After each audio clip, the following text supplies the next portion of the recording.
Hey, welcome to the Danger Zone. It's Ashley. Everything in this video can be found on a public domain. The full disclaimer's down below. I wish you lots of love and many blessings your way.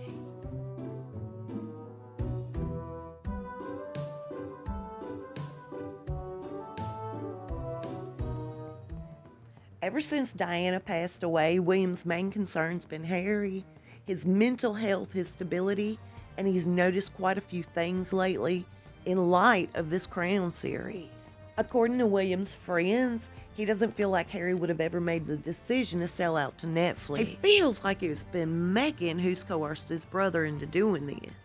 And as upset as that makes him, he sees a light at the end of the tunnel, according to Meghan's past.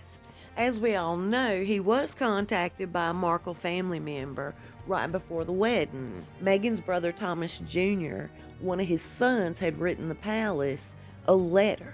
In this letter, they told him, look, she's done this before. She doesn't really love Harry. We know this for a fact. Here's what to look for. The nephew told him, look, in the beginning of Meghan and Trevor's relationship, she couldn't live without him. She painted a picture to Trevor that he was absolutely everything to her. She could not imagine life without him. And the moment she landed her role on Suits, all of that went out the window. Several times on the set of Suits, Trevor came up and visited her, and she treated him just like he was the help. He'd follow after her like a puppy dog. And the very last time he was there on the set of Suits and went back, all communication stopped. She didn't take his phone calls. She would make excuses as to why she couldn't come home on her break.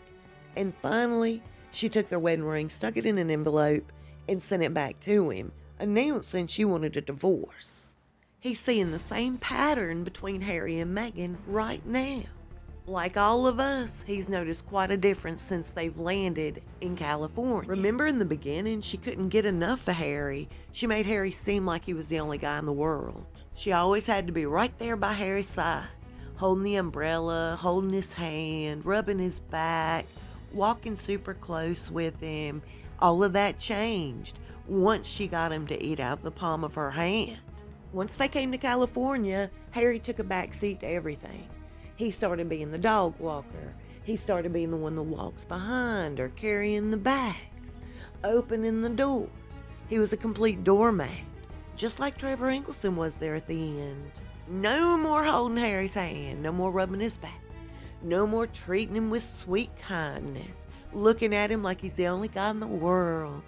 All of that came to a screeching halt.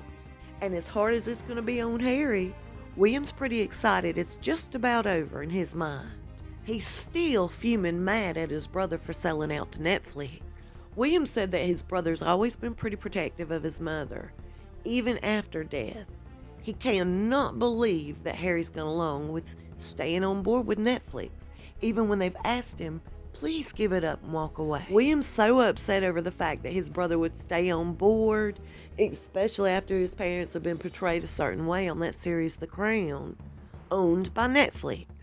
And Harry and Meghan vow they're going to have a sit-down interview, panorama style, just like Diana did, the same one that William's having investigated right now. Now, I was personally told they were going to wait until after March 2021, when the review was finished, to go forward with this interview.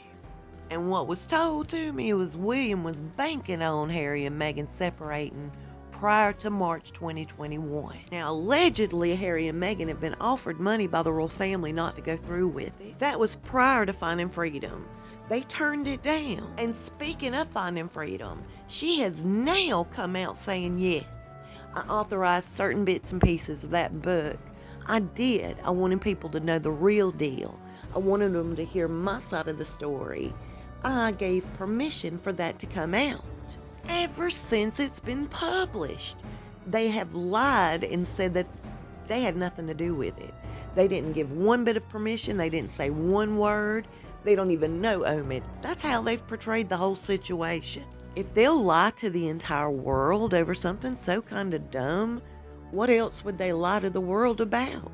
In my opinion, to say that you didn't authorize bits and pieces of that book, that's so stupid. Considering this, it wouldn't have been that great of a big deal. You know what I mean?